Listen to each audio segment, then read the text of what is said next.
Yeah, she was in great pain. Then we cut off her head and drove a stake to her heart and burned it, and then she found peace. Doctor!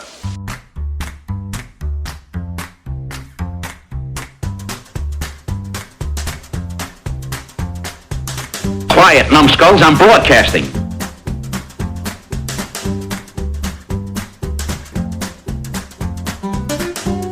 Hey kids, welcome to Grumpy Nostalgia, the Second Look Cinema podcast, the show where we go back to the blockbuster new release wall of our memories, grab a copy off the shelf, pop it in the old VCR, and see what time has done to it. I'm Justin, that's Mike. I'm impotent with fear. And that's Molly. I don't even know what to say to that. Well, and together we are the Horrors of Satan. Oh no. We're going to help you navigate all the landmines littered down memory lane. So, guys, welcome back to the show. We're very excited. This is the second installment of our seasonal theme here, Mike. We're doing the VHS Big Box Horror Bonanza. Music. So we had a lot of fun last week with Dr. K and Evil Dead, and we're just going to keep that cavalcade of carnage going. And Molly's back on the show, and apparently she's got a Anthony Hopkins fetish. It's their second Anthony Hopkins movie she picked. But she picked a great one, and we're going to cover Bram Stoker's Dracula from 1992 this week. So Molly, it's good to hear you again. How you doing? Doing great. It's getting cold up here. Yeah, it feels like fall. Yeah, it dipped down to like 84 where we live, so we're knitting sweaters as we speak. Yes. But it is getting to be seasonal. And we don't need any excuse anywhere in America to get ready for Halloween. We are ready to roll, and let's just get right into it. So this movie is a little bit notorious. So it's got a reputation attached to it, and we're going to hope to flush it out and see if it lives up to the stigma or is worth all of it. So let's just jump in. So this was directed by the iconic Francis Ford Coppola, who we might remember from such movies as Captain EO, Cotton Club, Dementia 13, and my favorite exposure to him was The Outsiders, or as they say in Molly's neck of the wood, the Outsiders. The Outsiders. The S.E. Hinton adaptation. We all read that book in junior high, and we all get to watch that movie when it came out. So he's received 5 Oscars on his own, and along with 11 nominations. So the guy knows what he's doing, which makes the outcome of this movie all the more confusing. It was written by Bram Stoker, as the title suggests. Interesting backstory about Bram Stoker. He was kind of a sickly kid, but kind of grew up to be a rugby player. It took him like 7 years to write this book. Not his famous book, obviously, but he also wrote a very creepy story called The Lair of the White Worm, which is, I think a movie was made about that as well. But we have to get in there. But he died in poverty, as so many writers do, just kind of penniless. So kind of a sad story there. The more modern screenplay was written by a guy named James Hart, who wrote Hook, Muppet Treasure Island, which I think are comparable levels of pirate movies on the same scale. He wrote the movie Contact with our friend Matthew McConaughey and show favorite Jodie Foster and David Morse. Yeah. So a lot of grumpy nostalgites on that film. And also the movie Lara Croft, Cradle of Life. Ooh. So there you go. So Thank you. You win some, you lose some. This had a whopping $40 million budget and was released on November 13th, 1992. The cast here, Mike, is obviously a star-studded cast. It was the big draw for this film. When you heard this cast initially, you thought, there's no way this film could fail. So No way. So Mike, you want to kind of spill the beans on who got to play the characters in this movie for us? Sure. If they didn't know it already, we have a lot of veterans from podcasts on this, Justin. We do, yeah. As previously noted, Anthony Hopkins, he was on The Edge before. Thank you, Molly, for that one. Great movie. And so he appears again. This time he's Bela Lugosi starring as a deranged Van Helsing, who I guess he has kind of a German/Hungarian meta doctor feel about him. Very, very nuanced performance here. Very subtle, understated. Yeah. He likes his roast beef. He sure does. Yes. He starves. He starves, Mike. Yes. I starve! Feed me! And by the way, could we have a competent portrayal of Van Helsing on, some media, maybe on TV, some scale? movie? Yeah. Not Hugh Jackman, please. I will think of one before the movie's over. Thank you, I appreciate it. Our pseudo hero in this movie is Keanu Reeves, doughy, fresh-eyed. We all love him and know him as Theodore Logan. And I'm Ted Theodore Logan. but he's playing John Harker in this movie, and he's sporting quite an accent there, and a little bit of salt and pepper hair there later on. So yeah, we'll talk about that. He's tortured. We'll get to that. He's really tortured by some ladies later on. Ooh. Molly and I had a conversation offline about that, and I think I've got a smoking gun on that. So Okay. Excellent. Our vampire Dracula, Vlad the Impaler. He plays both roles in the movie. Thank goodness. Yes. Gary Oldman. Coppola must have just told him, "Hey, man, just do your thing. You know the Dracula story. just go." And he's one of my favorite actors. And tippy toes aside, this was he does really well as the Dracula. The way he says "blood" is just made the movie for like me. three syllables. Yes. Yeah. We have our damsel in distress, Winona Ryder, who's the fiance of Ted Logan. I can't. I probably should have had captions on because I couldn't quite get her name in this movie. Is Elizabeth her old name? And we'll get into the reincarnation crap later. But the Elizabeth, was she supposed to be like Elizabeth Bathory? Was she supposed to be that lady? Is that what they were telling us? Princess Elisabetta. Betta. Okay, Betta. thank you. Yeah. I was going. Okay, I thought they were going for the blood drinking Bathory thing. But anyway, And Molly, just to get generational, Winona Ryder was a Gen X crush for most of us. Just in case, for some context for you. Understandable. She's very beautiful, but She's very cute. yeah. Beetlejuice, Maybe not Heathers. That's Was she in Crybaby with Johnny Depp?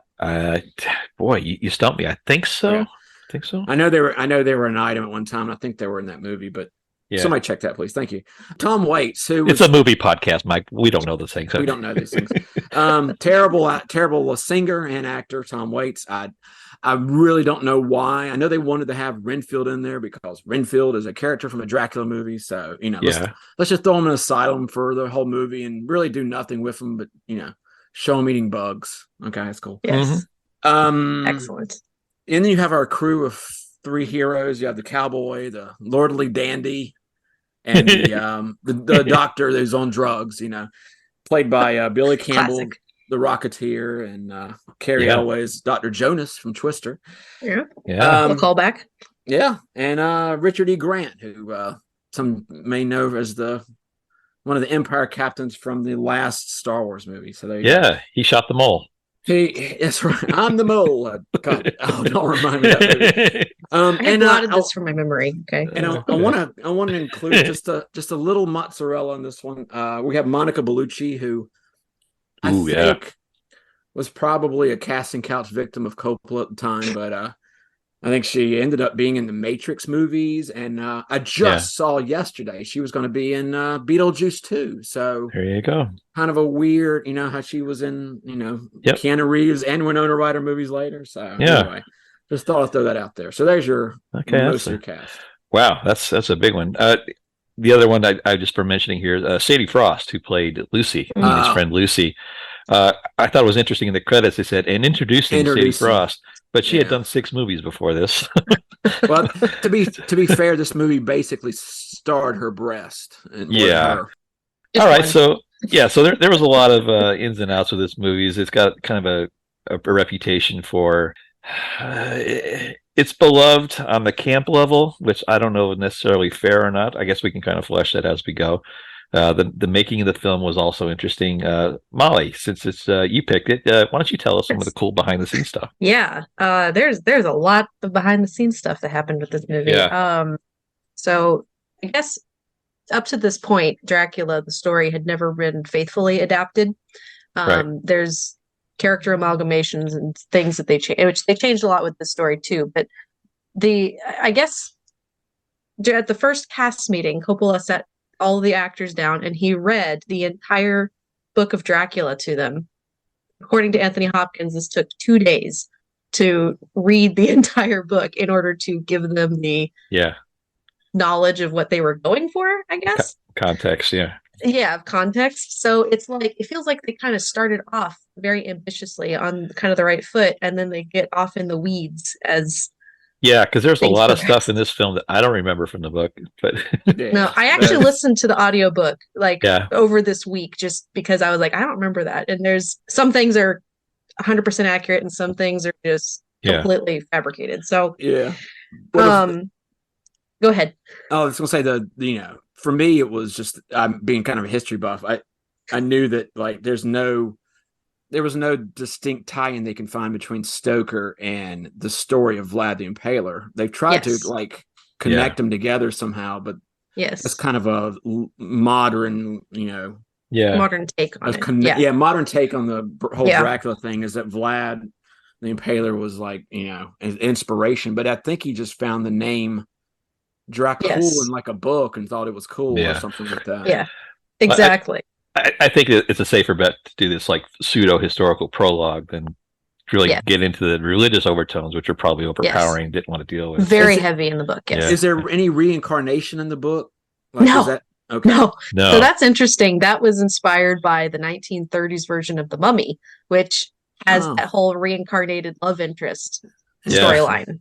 Yeah. So it's very interesting how they pulled from all these classic horror movies and then from even some more modern ones at the time in order to create this film. But anyway, good intentions, but exactly. I do think one thing where the film really does something amazing is that they use no CGI. Everything is practical effects. It's all within the camera. Yeah. Which is incredible, especially for the time, because they were told that they could not do those effects without CGI. So he fired his visual director and had his son Roman take over the visual effects, and they did it. Cannot fault that particular element of this film. Great stuff on that front. Sure. Exactly. Yeah. So I was glad to see a couple of Coppolas in the credits, and none of them were Sophia. Yeah, exactly. Too soon, Mike. Sorry. Yeah. What else you got, Molly? So I guess an interesting thing with Gary, as we all know about Gary Oldman, he's a method actor. So he did a lot of his method acting on set, which made him, on the one hand, I do think that it made him present a very interesting take on Dracula, and on the other hand, it made him not so popular with his fellow actors. Apparently, he and Winona Ryder did not get along during filming. They got over that later, I guess, but he was so method that it freaked her out, and she was not a fan of working at the time. Yeah, legendary post PTSD from this film for her. Right. Yeah, exactly. And then Gary Oldman, he also hired an acting coach to drop his voice an entire octave in order to get the voice and the sound, which I think was effective, His voice was almost its own character in this movie. It really was. Yeah. So there, like I said, there's aspects where they tried really hard in some areas, and then they made some daring choices that did not follow through well. A random fact, I guess Winona Ryder and Keanu Reeves were accidentally married.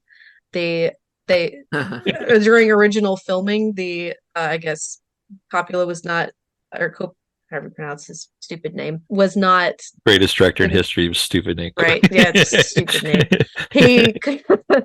He was not happy with the wedding scene. That's why he changed it to Cage. Yeah. Right. That was a rabbit hole I went down today. I was like, oh, I did not know that. Anyway, so they were accidentally married in an Orthodox church. Not legally, but maybe. Maybe, I don't know. Yeah. Possibly. Interesting. So all right, well, it's good stuff, Molly. Thank you. Just a couple other notes that I kind of came up with. Keanu Reeves famously hates this performance, and Coppola even regrets casting him because I think we talked this before earlier. He was only cast because he was a heartthrob. Coppola actually wanted Johnny Depp initially, but the studio said, no, we need somebody hotter and cuter. Who could be hotter and cuter than Johnny Depp in the 90s? I guess it was Keanu. But he regrets taking this film. Gary Oldman's iconic performance seems hard to believe someone else doing it now, but there are several actors in potentially to play the role. Among them, Michael Keaton, who is considered for every 90s movie. Gabriel Byrne, which I think would have been good. Viggo Mortensen was thrown in the mix for a while. Andy Garcia had the role for a while until he read the script and thought there was too much sex in it. And then Antonio, mean, yeah, he's right. Antonio Banderas turned it down, but as we found out later, he would take a movie later as a vampire that me and Mike covered way back when in our early years. Liam Neeson was the studio's first choice to play Van Helsing. Peter Cushing played a really good Van Helsing, Mike, in the Hammer Yes, he films. did. There you go. Yeah. It came to me as I said it. Charlie Sheen also auditioned for Keanu's role, but they went with the Breeze on the Mountain. I'm doing this one just for Mike. I know for his love for Tom Waits. He wasn't supposed to be in the movie, but because Steve Buscemi was supposed to be in it originally, but oh wow, really? Yeah. Why Tom Waits, man? Wow.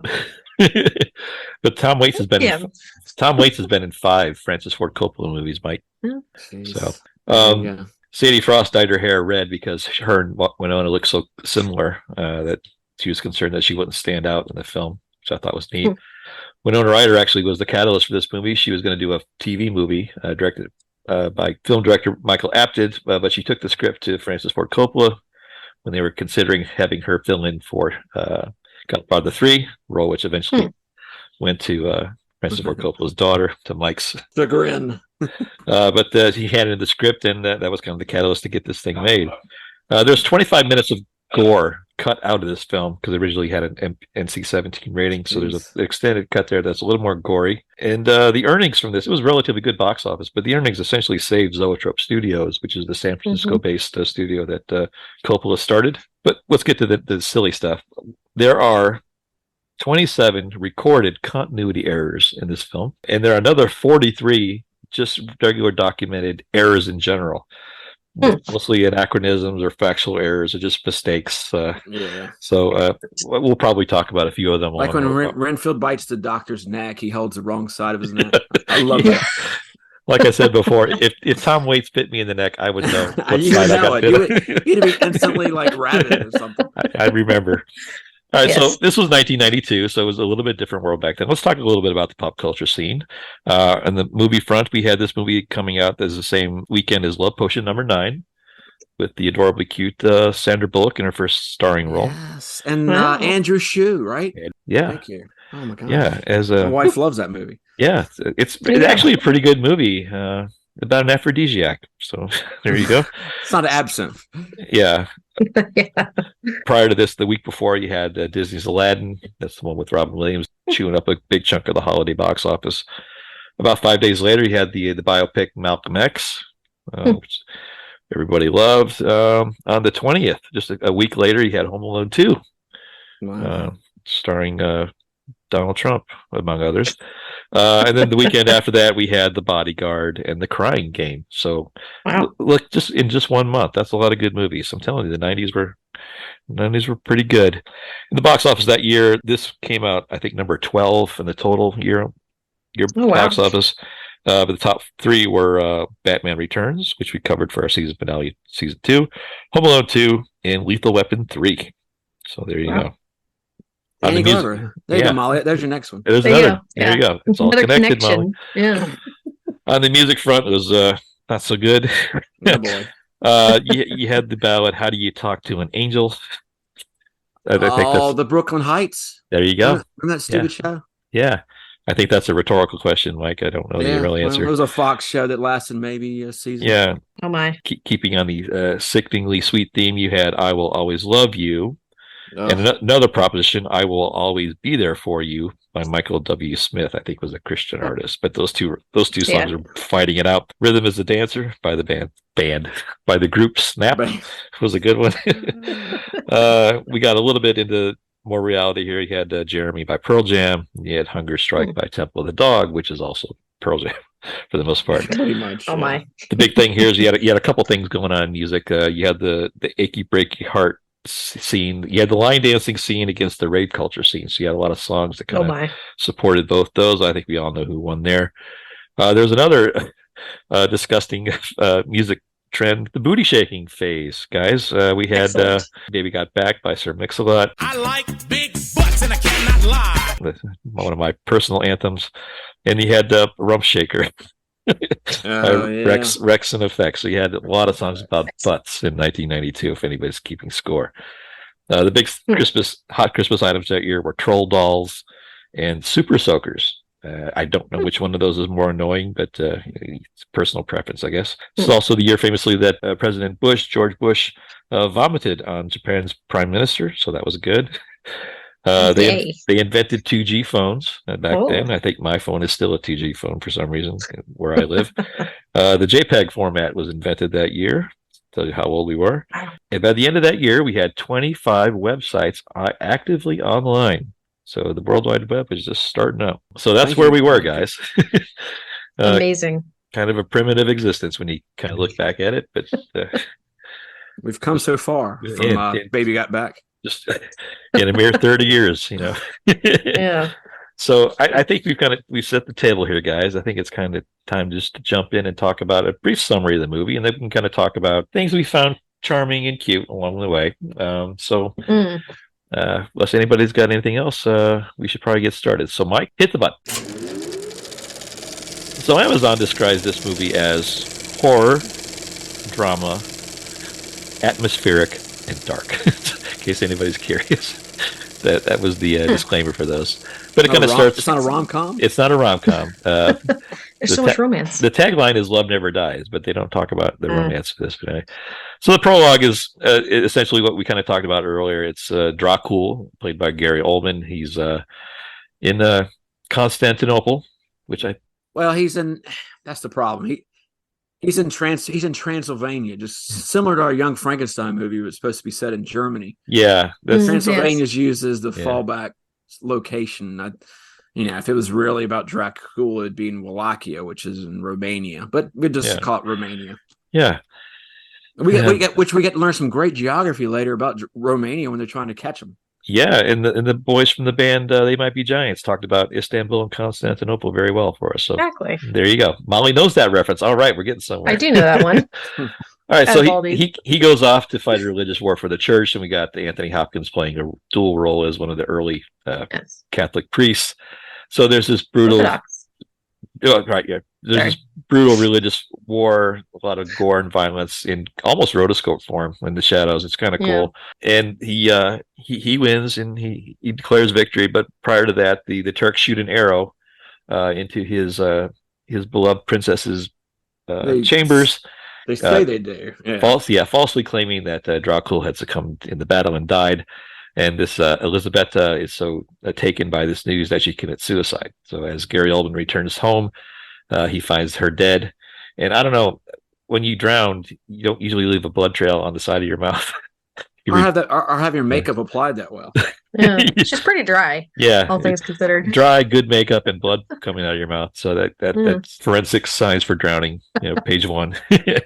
But of course, this sets him off into this murderous rage, and he renounces God and he curses God and says he will come back. And this is kind of the origin story, for lack of a better word, where he sticks his steel sword into the crucifix and blood starts pouring everywhere, even out of the candles. And then we get the opening credits, and so far so good. All right, okay, this is good. I'm liking this. Everything's good. Let's keep going. They do a little time jump to about 400 years later. They open up in London in 1897 at the Carfax Abbey, where they conveniently title the lunatic. It's a good product tie-in, wasn't it? Yeah, lunatic asylum. Very, very subtle. So we get introduced to Jonathan Harker, who plays a young clerk, tasked to go to Transylvania to meet Count Dracula, who's been buying up a lot of real estate around London, which they never really explain why. But I guess we'll just keep going. Harker takes his job as a replacement for the Mr. Renfield, who had done that job earlier, who is now a resident in the lunatic asylum. So we get this really interesting take where Keanu visits Count Dracula, and we see Gary Oldman as the older form with his little bun, his man bun, and his oversized cloak. I mean, where do you get a cape 35 feet long? But he's this kind of old cantankerous guy that's the baron of this castle, and Keanu thinks there's something wrong, but he's just formal and just kind of accepts everything at the offset. But he knows there's something weird here. So after some paperwork is done and the transition to the deeds and all that good stuff, he informs Keanu that he's been told to write everybody at home, tell them that he has to stay for a month. So we're not sure why that is, but we progress to the next scene. We get introduced to Winona Ryder, who's the spitting image of Elisabetta, and there's more to that as we go there, as the lost love. And she's staying at her very rich friend Lucy, played by the aforementioned Sadie Frost. This is where the acting kind of shows its weaknesses. We start to see some kinks in the armor, some of the dialogue they have here. I'm like, okay, I guess I'm still in. So this is my, if anybody's keeping score, I'm still in. But some of their dialogue early on is pretty odd. We also get introduced to the three amigos. Yes. We get the dumb American played by Billy Campbell, who's the cowboy. Who we know he's a cowboy because he's got the hat and he talks. He talks like a cowboy. Big Bowie knife.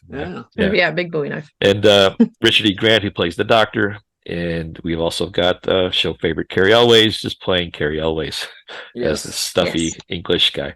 But they're all three of them are in love with Lucy, but Carrie Elways has won her hand.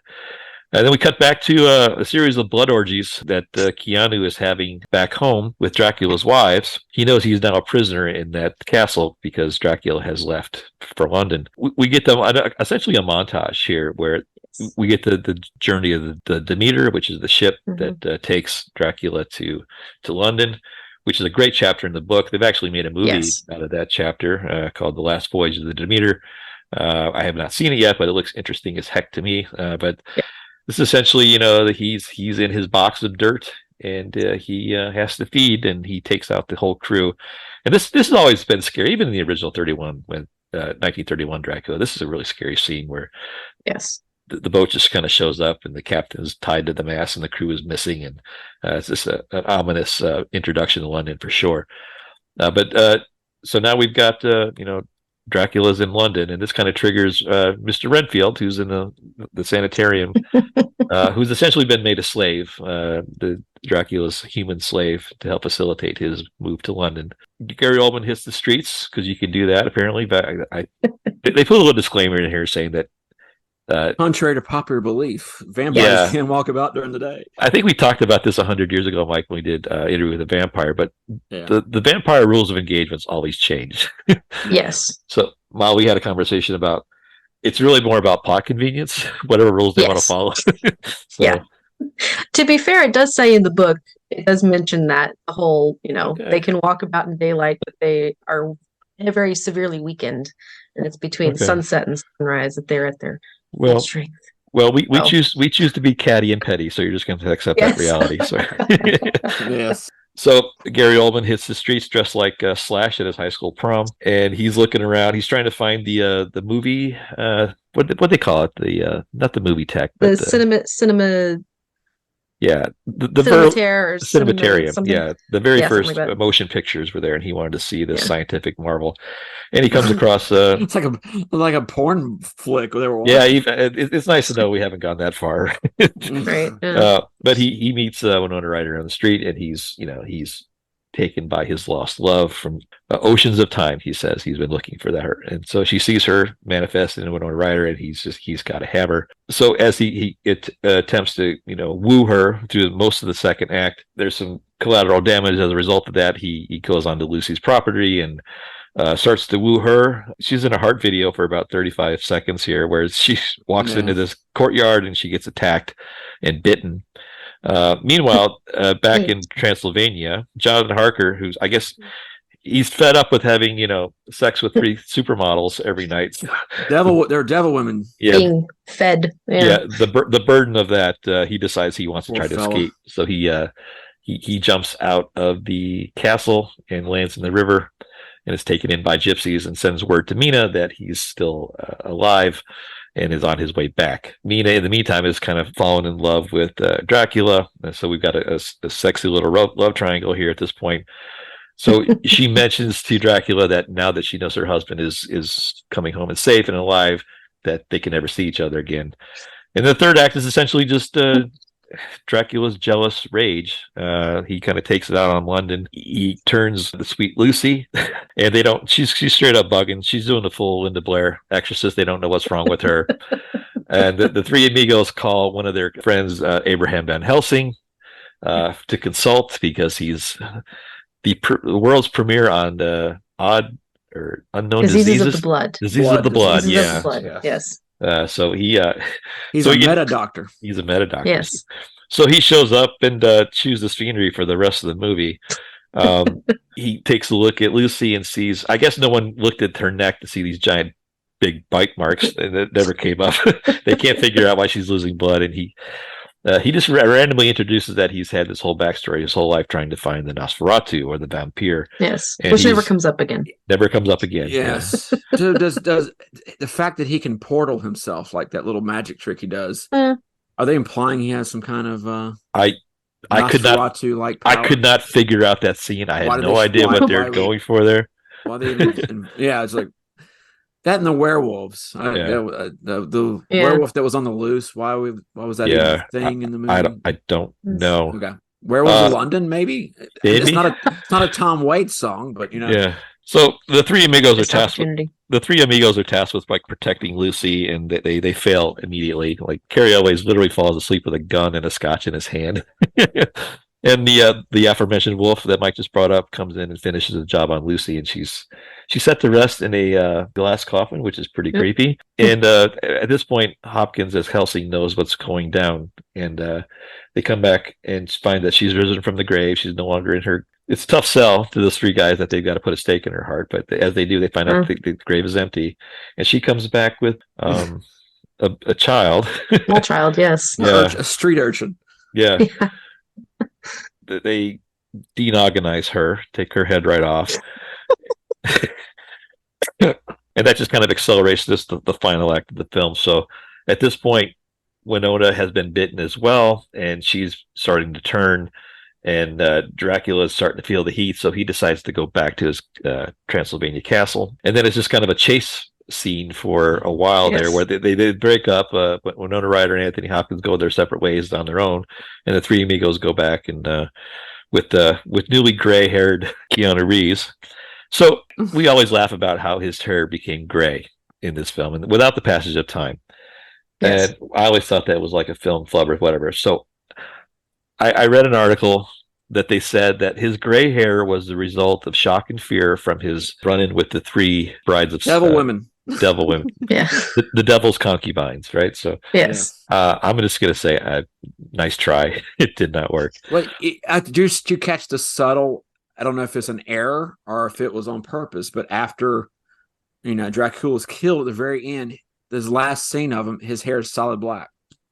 Yeah, I know. I don't know if that's continuity. I don't know. Well, the spell's broken. Maybe his hair is back. Given this film's reputation, it could be any of those things, Mike. Exactly.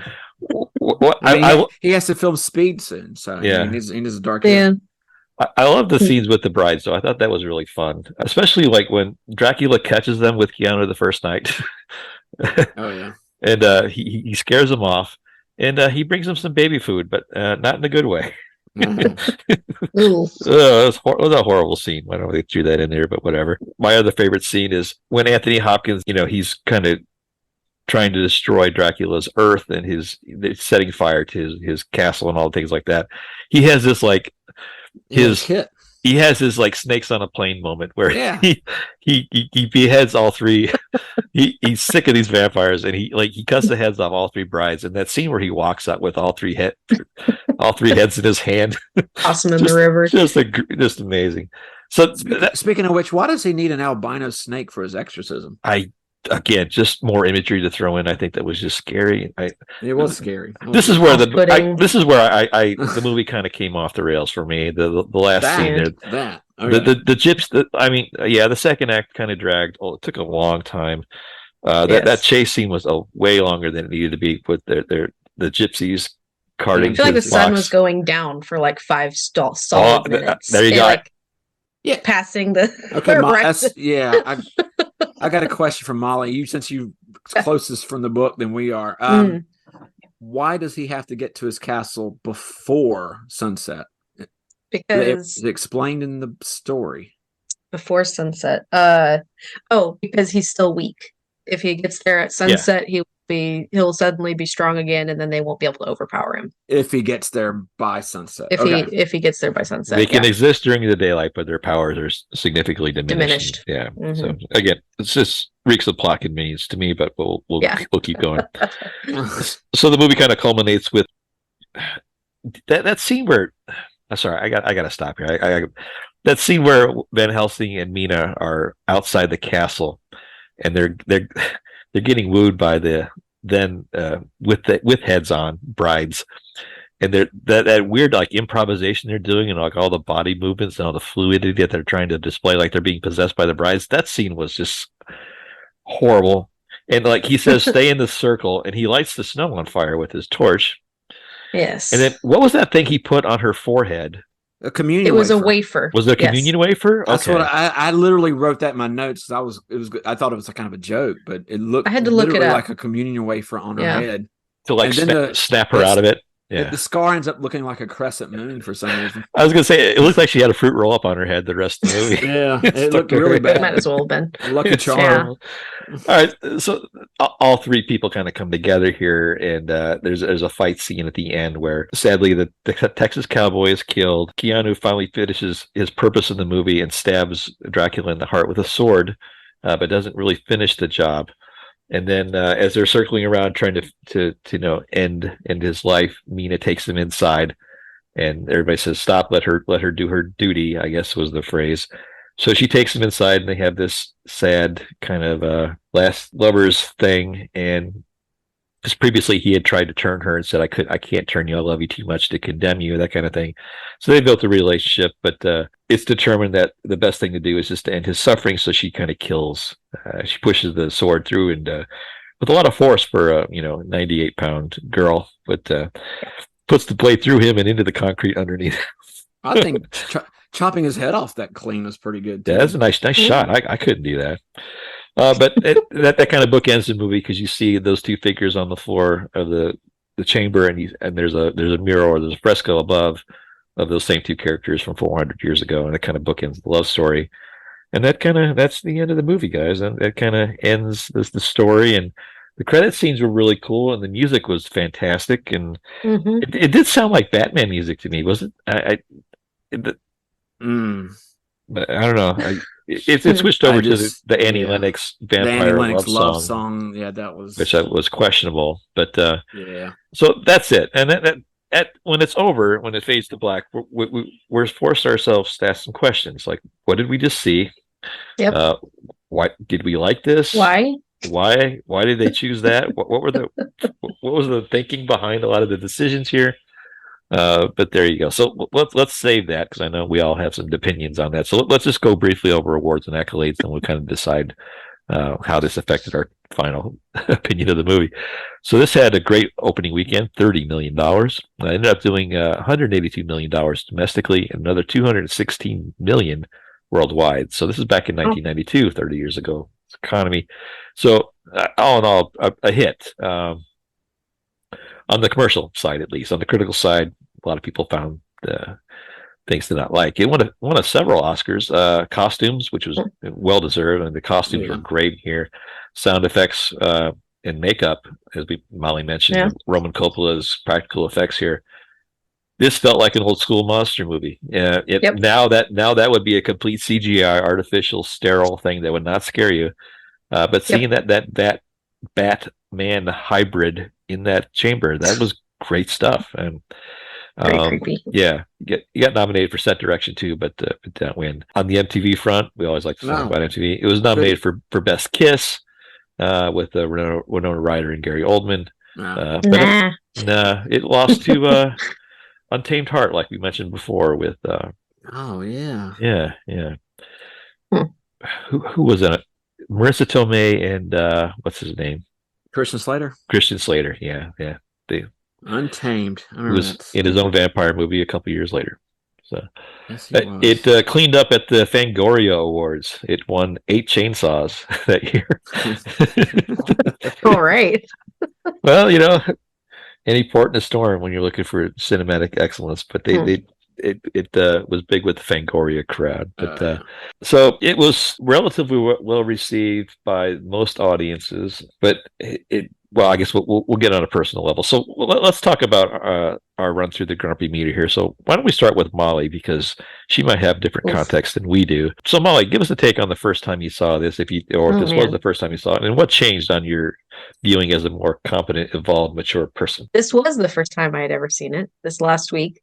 I'm a little jealous of you for that. Yeah, it was. Yeah. I walked away from it very confused. I was like, "This is interesting," because again, I was kind of torn between the whole, like, I recognized there were some great special effects and some of the film accuracy, or like, story accuracy, but then we get off in the weeds in some really weird areas. So I would probably give it a 2 out of 5, maybe, if I would, like, as far as rewatchability. I don't think I would ever want to rewatch it. Yeah, I think it's something everybody can see once. Yes, at least once. And form your own opinion, Yeah, and I enjoyed reading about the making of it, which I think the making of it was possibly more interesting than often the case. Yeah, very, very good call. Yeah, exactly. Yeah. We just did, our last podcast was just like that. Yeah. Yeah, so, exactly. All right, yeah. So you're still a little shell-shocked. A little bit, yeah. I mean, and listening to the audiobook of Dracula, like, I did appreciate, like, the faithfulness in some areas. There were some lines and there's a line that Renfield says, it's really weird. He says it's like eating molecules with a chopstick, and that's a direct pull from the book, which I did not realize. That's pretty lofty, yeah. It was just like 1897, but yeah. Thing to say. Yeah. Just lots of aspects. I think the one thing that I just cannot get over and just can't is the fact that it kind of changed the sexual aspect of it from, like, this is like these women are like rape victims basically in the book, and it's very, very clear, or it's very heavily implied at least. And in this film, it's more kind of like, ooh, it's like forbidden love, and it's not. It's really not. It's just creepy. And I can't tell if they took advantage of that scenario, because there's a lot of sexual overtone in here from the conversations that Lucy and Mina have about naivete, and there's a lot of sexual liberation on the female side of this, because I had no idea the Arabian Nights was that dirty a book. Yeah, really. It's like they mixed it with the Kama Sutra or something. But I don't think so. There was an element of, like, sexual repression for that era that they wanted to bust out of, and then I guess with the risk of sounding too pretentious, when they become these vampires, they're free from all that, and they're like liberated. Somehow. They're liberated, and they that form often manifests itself in the form of sex and sultriness, but. They may have gone a little bit over the line on a few of those cases, but but I think that was the point. So that's a very astute point, Molly. There's some tones over there that just were interesting for sure. So yeah. Okay, well, Mike, let's dumb it down a little bit. Let's talk about your take on the movie. Yeah, sure. Thanks, man. The reason Bram Stoker died penniless was because the book was banned in a lot of places because of the sexual content. And for that time, for the Victorian era, it was a no-no. But they should rename this movie Bram Stoker's Dracula: A Love Story. This is not Dracula. The fact they added the reincarnation aspect to it, that's interesting. Like you say, it's another one that's behind the story. Oh, that's cool. They took it from the Mummy. That's interesting. But it ruined the movie as far as it being a pure, from the Bram Stoker book, Dracula. The fact that they actually incorporate the readings from the diaries, and that's really cool. But it was hit or miss. It was like occasionally you hear John Harker's, point of view, and then you would hear Van Helsing's point of view. And I was like, okay, they're going somewhere with this. Even though reading about the Demeter, and those are really good. But like I said, I think it was too much clunkiness with the reincarnation plot and trying to tie it into the Vlad story. It's surprisingly artsy, almost too much so. The lighting, the camera angles, the way they do the shadow play, and even the color palettes. And a few times they use like the old Universal Pictures studio dissolves, where the scene kind of ends up opening somebody's face.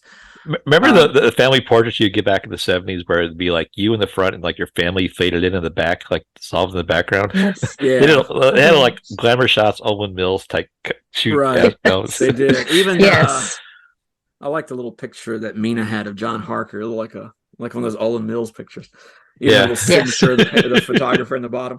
There's a lot going on in every scene for There's sure. a lot, yeah. And like I say, it's almost trying too hard to be this like visual feast when you feel like it's just kind of a plate of bugs and flies, you know. It's just it was hard for me to get into it, especially the over sexualization. This Dracula would have been Me Too to a few years ago. There's no way this movie would have come out the way it's written or the way it's portrayed in the screenplay. So I'm with Molly. I'll see it, enjoy Oldman's performance if you can understand all his lines, and maybe 2 grumpy bars for me. Yeah, I think I'm kind of like the same as both of you. I the first time I saw it was in the theater. I was actually working in the theater. I got to see this. I carried the cans of film upstairs, the projector, and we watched this movie at the projection. Had loaded up at about midnight before it premiered, and we got to see it with just the ushers, our crew. And so that had an element of like coolness to it, and I had a soft spot in my heart for it for a while. But then I remember walking out of the theater, even with that cool experience, saying, okay, I wish I would have liked that more, you know. Yes. It's just as a 21-year-old kid that had the world in front of him. But I thought it was miscasting. I didn't notice it at the time because everybody was into Keanu and Winona, that those guys were like great, and they're the death knell of this film. I think they're too young. Their dialogue was terrible. Their dialects, I will make fun of course. They're not great, but he wasn't bad. They didn't sync the movie. Yeah, but those are California kids. The American public knows that. If this had been cast with an English actor and English actress, maybe it would have pulled her out more. But it was a battle of accents. I mean, there was probably the only authentic accent was probably Billy Campbell, which is sad. Yeah, that's a low bar. But I remember walking out of there thinking it was like unintentionally campy and probably intentionally pretentious. Yeah. And I watched it again with my wife last night, who lasted about 8 minutes before she fell asleep. My dogs fell asleep. Everyone's falling asleep on this film. But I watched it, and I kind of felt the same way. I didn't really move up or down. I think I recognized the same flaws, just a little more refined. It just didn't. It just took on too much, and it made me want to watch vampire movies. I will say I always like to pepper in a bit of praise. If from a pure camp level, you can't get much better. Gary Oldman his performance here was so cool. I mean, I feel bad for him because he was so good in this movie. He deserves more. But anyway, it made me want to watch a lot of other vampire movies that I like better. But either of you two know Jessica Drake? You ever heard of Jessica Drake? I have not. No. Well, she was the dialect coach for this movie. That's why I haven't heard of her. Yeah, so she was probably fired on the spot. But we've hinted around this topic all the way through the film. And so we thought for this week's installment of You Just Made the List, Pal. The accents in this movie were far and above the most standout for us. And we thought it'd be funny to look at that phenomenon in other films. So accents are tough. Very few people do them well. When people try them and they work, it's the exception, not the rule. But generally, it's usually you certainly notice the bad ones. So we thought we'd look at our personal favorite examples of dialects, good or bad, in film. So you can't use this movie, but Molly, why don't you take a shot at it? Let's do 2, maybe. Excellent. Talk about your first example of an accent in film you'd like to highlight. Okay. Gosh, I've got a bunch here, but we'll try to narrow it down a little bit. Can't talk about this film, but I do want to say that Gary Oldman, in pretty much any role, the man is such a chameleon that I actually did not know he wasn't American. I think in the first movie I ever saw him in. I literally thought he was American. And like was this about a month ago? We went and saw Oppenheimer, and he plays Harry S. Truman. Yeah. I didn't even know it was Gary Oldman until it like Yeah. zooms in on his face. You can see his eyes. You know, the man is amazing at accents. So like, Yeah. he would be up there as far as one of my favorites, as far as, you know, if he's going to be in something, it's going to be good. That's And it's great. going to sound right. That's a great call. He's probably our generation's best actor. People want to throw around De Niro and all the other guys, but this guy, I mean, pound for pound, probably one Amazing. of the best actors in the world. So, Mike, I'm going to guess that you're going to go a little more negative with your choice. So let's hear yours. I love the subject. I sat in the room and turned everything off, just stare at the wall, and I pondered it. And then 10 seconds later, I came up with kind of a rule of thumb. I actually have 3 groupings of bad accents, and I think this is a pretty good catch-all for the worst accents you hear.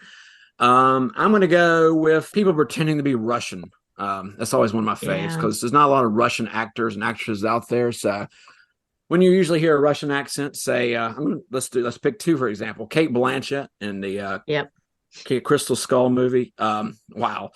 You talk about somebody who just watched me Rocky and Bullwinkle movies. And what did Harrison Ford say? The way you're chewing them W's. Yes. And then for my male representative here, I want to try John Malkovich in Rounders. Again, just chewing. The Oreos is just, it was just over the top. It was poorly done. So there you go. There's your first one. He beats me. Straight up. Pay him. Pay that man his money. All right, that's a good one. So my favorite's a little too easy, but I'm going to go with it anyway. Given I'm going to talk about the director's nephew, Nick Cage.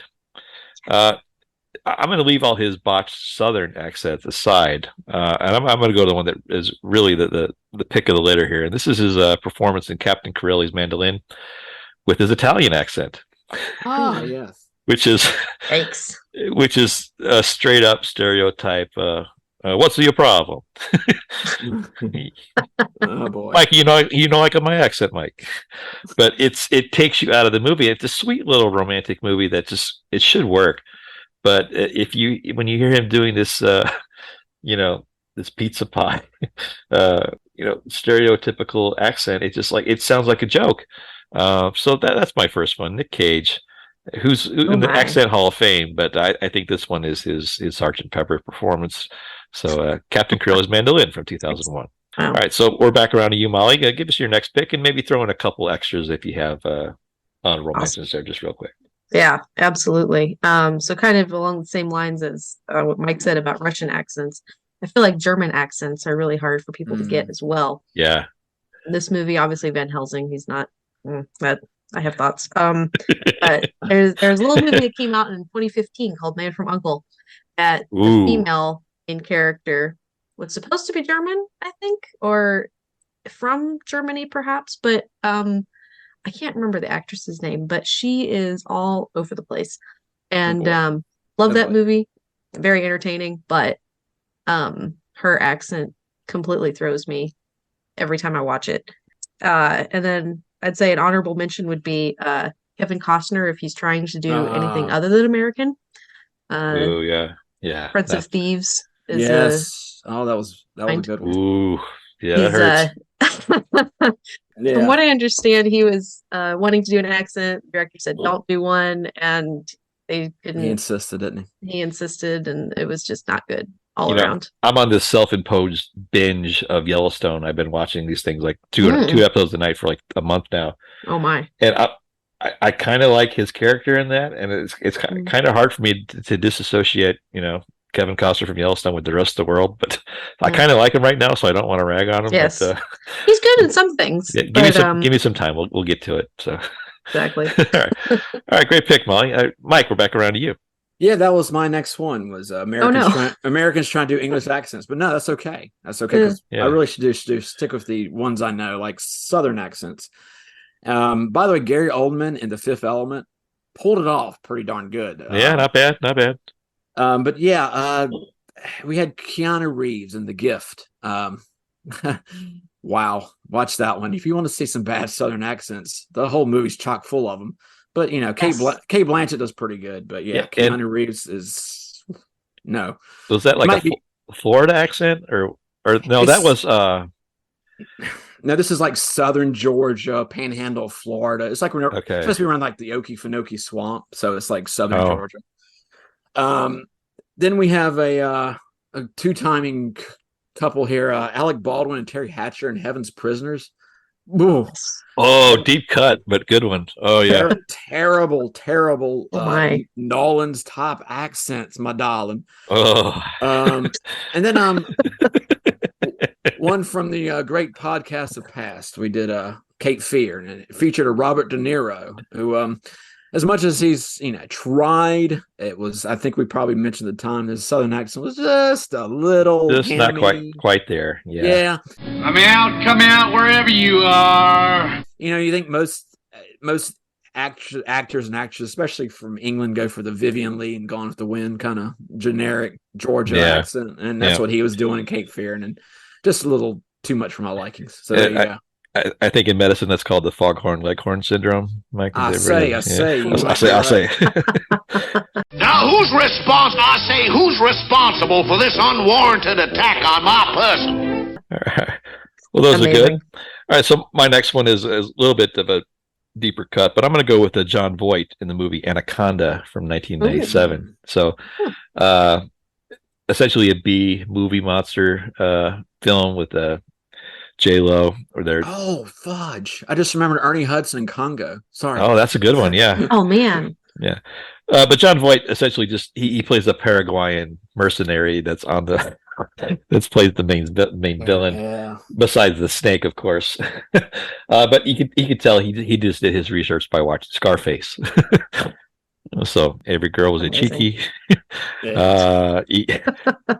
said hello to my little friend. It's funny. I had him in my Southern accent list for Deliverance.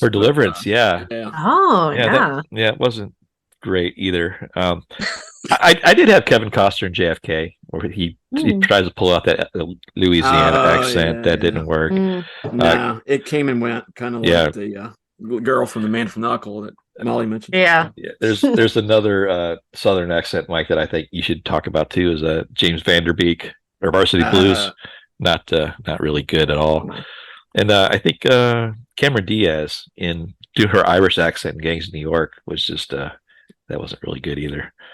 Oh my. Yeah, but these are really great actors, guys, that just get tasked to do something like this, and it just shows you how difficult it is to pull off the right accent, I suppose. So. Yes. All right. Well, we've murdered accents before. We've murdered movies before. So I think we should probably kind of wrap it up here, guys. But Molly, thanks for joining us today. It was really fun to talk about Halloween movies again. And we're just going to keep the train rolling with next week. So you want to check out anything about our show, you can check us out on our Instagram page at Grumpy Nostalgia. And if you want to send us an email with a request or anything else like that, you can reach us at nostalgiagrumps@gmail.com. Make sure you check out Molly's pop-up shop if you're in the Anchorage area. She's crushing it. Selling out, as I understand it, right? Yeah, I sold out in an hour and 58 minutes yesterday. Yeah. So that's pretty cool. And if you're in the North Pole, Alaska area, beware of a random goat. Answers to Snickers. Yes. It will do. Yesterday. It will do home invasions. So we want to thank Molly for her courage after this disastrous appearance by the goat. To have the courage to be on the show after that event, we really appreciate it, Molly. So thank you very much. The next installment of our Halloween big box VHS horror.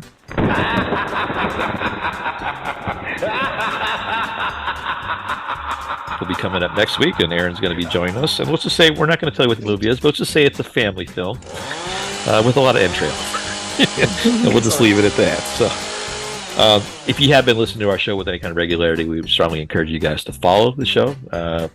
We get a lot of listens, but not necessarily by the same people all the time. But if you would be kind enough to follow the show, that ensures the download and really helps with other metrics for analytics and marketing. That might help us to monetize the show at some point. So if you could do that, that would be very well appreciated by your spooky crew at Grumpy Nostalgia. So that's going to kind of wrap it up, guys. Anything else you want to say, Mike, before we head out tonight? Blood. You know, Mike, the green fairy that lives in the absinthe wants your soul. but you're safe with me. So bad. All right, so for Molly and Mike, this is Justin, and we will see you again next time. I like big